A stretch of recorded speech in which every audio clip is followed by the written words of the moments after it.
KTO Radio présente À haute voix, la lecture intégrale des œuvres spirituelles majeures.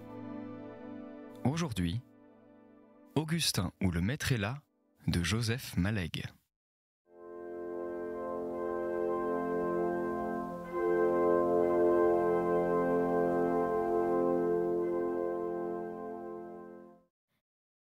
Le piano s'était arrêté.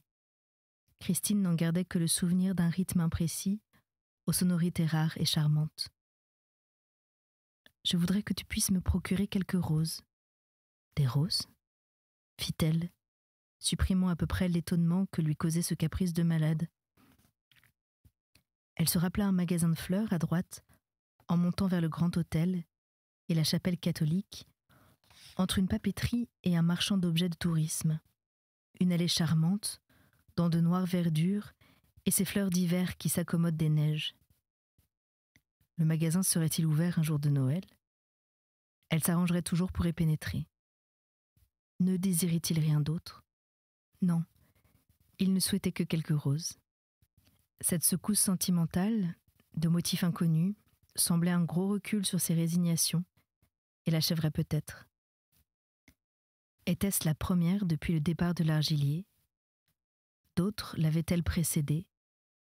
Son cœur devait aller et venir, des moindres résignations aux plus grandes, comme le sien à elle, plus vivement sans doute à cause de sa faiblesse immaîtrisable et de ses moindres assises de sérénité. Elle trouva les roses, par chance singulière.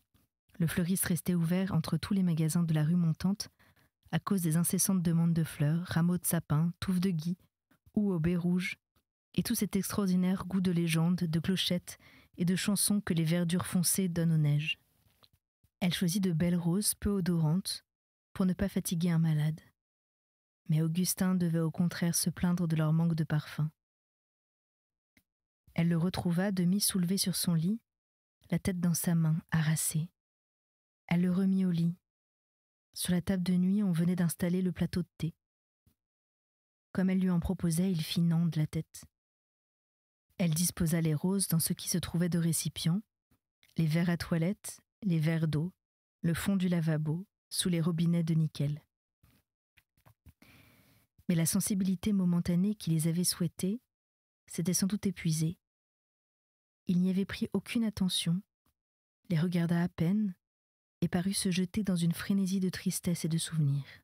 « Je voudrais que tu demandes aux gens d'à côté. Ils ne refuseront pas. Ils venaient me voir autrefois, de recommencer ce qu'ils jouaient il y a 1 heure, et du Chopin s'ils en ont. » Christine revint, portant l'appareil, des aiguilles et 3 disques qu'elle posa sur le fauteuil avec précaution. « Elle descend au hall, disent-elles. Mais si votre frère désire de la musique, rien n'est plus simple que de lui prêter l'instrument. » Elle parlait d'un ton neutre quelconque, dans sa grande inquiétude cachée, sans chercher la manière juste, ni trop essayer de consoler une douleur dont elle pénétrait à peu près les causes sans les préciser exactement. Elle acceptait d'être passive, spectatrice d'une souffrance qu'elle savait en gros, dont elle n'aimait pas deviner le détail, sentant que cette souffrance achevait son frère. Elle posa le disque sur l'appareil.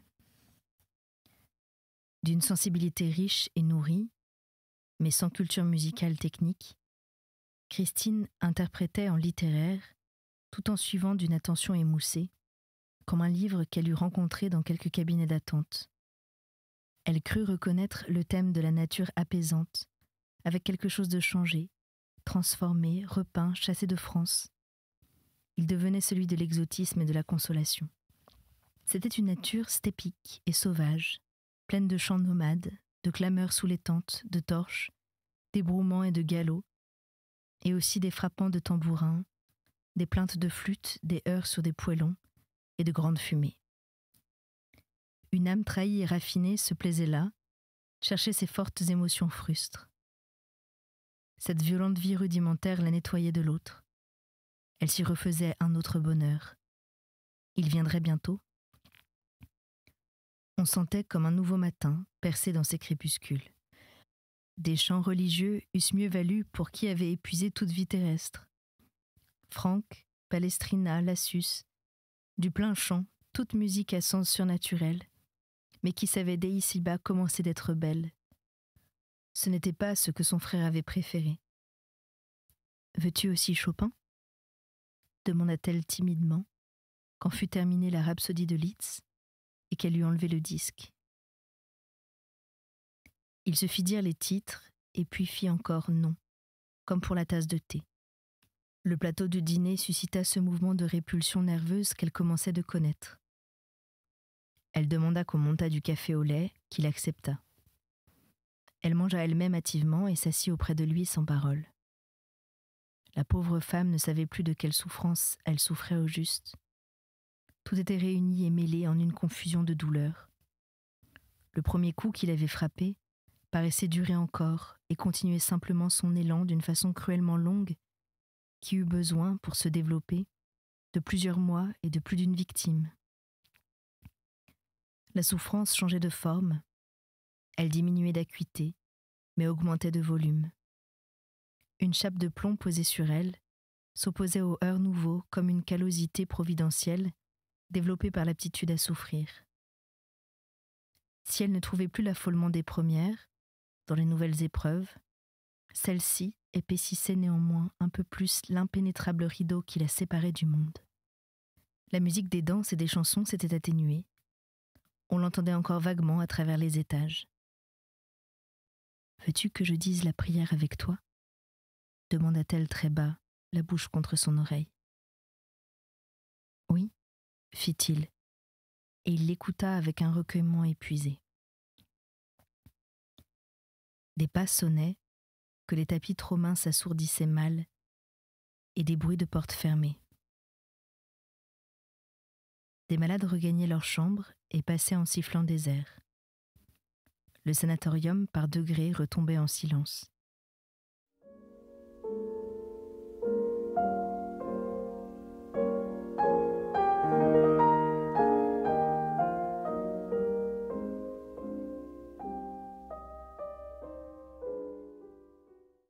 Elle se pencha sur son frère, l'embrassa et lui dit adieu pour la nuit. Le lendemain, beaucoup plus calme, il lui parut mieux. Il accepta le thé et la crème qu'on lui servit, avec 2 gâteaux secs. La visite médicale fut faite par le médecin distingué et doux qu'elle avait vu la veille, et non plus par son assistant. Christine assista à la prise de température, à l'auscultation. Celle-ci fut si légère qu'elle ressemblait à un effleurement, à une marque de sympathie qu'il lui donnait avec son oreille, faute de le pouvoir autrement. « Vous ne souffrez pas ?»« Nullement. Cracher me fatigue. » Christine avait en effet remarqué que sa toux remuait une sorte de... Christine avait remarqué en effet que sa toux remuait une sorte de colle grayonnante dans sa poitrine encombrée. Elle voulut porter le crachoir à ses lèvres, sans remarquer le signe de dénégation du médecin. « Non, » fit Augustin avec son habituel souci de précision, émouvant à ces minutes. « Ce n'est pas la prise du crachoir, c'est l'acte de cracher qui m'épuise. » Il désira que Christine lui lût la messe de Saint-Étienne, premier martyr, ne pouvant la lire lui-même comme il avait fait pour celle de Noël. « Cela ne te fatiguera pas ? Au contraire. » Puis, avec un sourire de détente, l'argilier m'a expliqué que les saints portaient leur douleur à bras tendus. Un peu d'optimisme thérapeutique. Christine sourit, puisqu'il semblait le désirer. La messe finie, il la pria de prendre un papier jaune dans le tiroir de son armoire. « Si tu veux le garder en souvenir de moi, tu me feras plaisir. » Elle déplia et lut. Faculté des lettres de Lyon. Et sur les blancs de l'entête, de préfaille, Mademoiselle Anne-Élisabeth Marie Armel. Elle fut longue à comprendre comment ce papier se trouvait là, puis sentit naître sur son visage à elle un autre triste demi-sourire, long à s'éteindre. « Écoute, fit-il. » Elle s'approcha, pour ne pas l'obliger à parler avec trop de peine. « Prends tous ceux de mes livres que tu désireras. » Christine avait admiré combien sa bibliothèque était déjà riche. Elle occupait 2 pièces de son petit appartement de Lyon. Lui envoyer les autres pour son école risquerait de la troubler. L'argilier décidera. Il parlait avec ses sifflements et graillons embarrassés qu'elle avait remarqués. C'était à peine une respiration. Il semblait s'efforcer d'avaler de l'air à petites gorgées, comme avait fait leur mère. Ce symptôme s'aggravait même depuis la veille. Cependant, il s'expliquait avec une netteté épuisée. Hier, le choc était trop fort. Aujourd'hui, je supporte. Cette musique de Liszt, nous l'avons aimée ensemble. Nous devions l'entendre de nouveau tous les deux, 1 heure avant qu'on me donnât le panier des roses. Christine se rappelait date et coïncidence, revoyait le départ de son frère le soir du dîner, mais aucune image ne lui revenait de cette corbeille de roses. Elle cherchait en vain, déplaçant de féroces souvenirs. Comme toute l'amertume de cette recherche se montrait sur son visage, elle surprit la grande pitié de son regard à lui, fixé sur elle. Ils comprirent tous deux. Quelques cuillerées de consommé furent acceptées au déjeuner de midi. Mais l'obligation de lever la tête fatigua le malade. On lui glissa un second oreiller. Il resta ainsi 1 heure environ. Christine pensa qu'il aurait plaisir à revoir le paysage qu'il aimait. Les colossales épaisseurs calcaires édifiées dans le ciel de hauts hôtels d'une noblesse angélique. La dent du Midi, la Chamossère, les Diablerets, sans le plus petit nuage au-dessus des crêtes, sans le moindre coton pendu à leurs flancs, disposaient leurs blancs fixes contre un azur aux puretés incroyables, dépassant celle de l'été. Christine mit sa tête au niveau de celle de son frère. « Inutile, fit-il, quand il eut compris ce qu'elle voulait. » 1 demi-heure après, elle dut s'approcher encore. « J'ai tout. Je pouvais mourir brutalement, loin de toi. C'est beaucoup de miséricorde. »« Arrête-toi, dit doucement Christine. » Il termina néanmoins avec une sorte de sourire. On dira aussi euphorie in extremis. Vers 4 heures, Christine, assise à toucher son lit, vit qu'il la cherchait. Elle se déplaça pour qu'il n'eût pas à tourner la tête. Il la maintenait sous son regard, plein d'épuisement, de possession de soi et de paix. Elle eut l'intuition qu'il désirait une union de prière, peut-être celle des agonisants, mais sans doute il se lasserait à les suivre. Elle prit le chapelet. Il maintint sur sa sœur ce même sourire sans effort qui persista bien qu'il fermât les yeux. De douces petites inconsciences commençaient de l'engloutir, dont il remontait pour retrouver une pensée liquide, lumineuse, un peu vide, sur un immanœuvrable corps de plomb. Il aurait peut-être remué les doigts, s'il l'eût voulu très fort. Des « Je vous salue Marie » pleines de grâce, d'une matité limpide, ceux de Christine, en appelaient d'autres, ceux d'autrefois, sur des routes, dans des bois montants. Sa mère très jeune, comme dans le temps de ses Ave Maria, dit « Quand je serai morte, je comprendrai. » Le passé et le présent fusionnaient. Il n'y avait plus de durée. Bien sûr, s'il eût voulu très fort, il aurait aussi séparé ces moments qui s'agglutinaient. Il respirait à petites bouchées, sorti d'une poitrine dense, indolore, hors d'usage. Une courte inconscience de nouveau le reposa. Il en revint sur les mots, maintenant, et, à l'heure de la mort, de l'Ave Maria. De même sens désormais, il sut qu'ils se confondaient. Il n'avait jamais pensé qu'ils pussent se confondre. Ce lui fut surprise, élargissement, repos dans la clarté, comme la fin des bois montants. Il repensa « in extremis ». Il sentait qu'un autre mot précédait ces deux mots, mais il ne put se rappeler lequel. Il eût souhaité faire une certaine chose dans cette douce clarté tendre. Il ne pouvait à cause de sa faiblesse. Et même cette tentative le fatiguait, ajoutait à sa sueur. Une transpiration profuse et continue le gênait, lui refroidissait le dos. On n'aurait pas le temps de lui essuyer le dos. Il savait qu'on n'aurait pas le temps, qu'il ne pouvait plus le demander, qu'on ne devinerait pas. Rien de ce qui exigeait un effort, il ne le pouvait plus. Mais voici que cette chose qu'il eût souhaitée s'accomplit toute seule. D'elle-même, dans son autonomie de pensée flottante, cette faiblesse eut l'idée de s'offrir à Dieu, comme lui-même avait appris à le faire de ses peines autrefois. Il sentit que c'était cela, précisément cela qu'il avait voulu. Cette offrande à Dieu et la sueur froide de son dos se mêlèrent un peu confusément.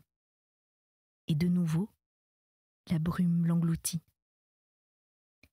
Dit avec lenteur et attention, de cette voix sourde et nette, propre à ne pas fatiguer un malade, où s'éteignait toute sonorité, le chapelet de Christine devait bien prendre une demi-heure, avec les commentaires qui séparaient les dizaines.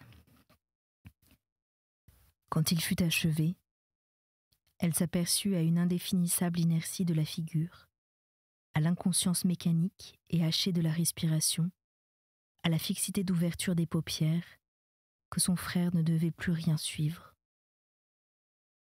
À ce moment, l'infirmière entra, posa le thé de 5 heures, dut prendre cette immobilité pour du sommeil et se retira en évitant tout bruit de porte.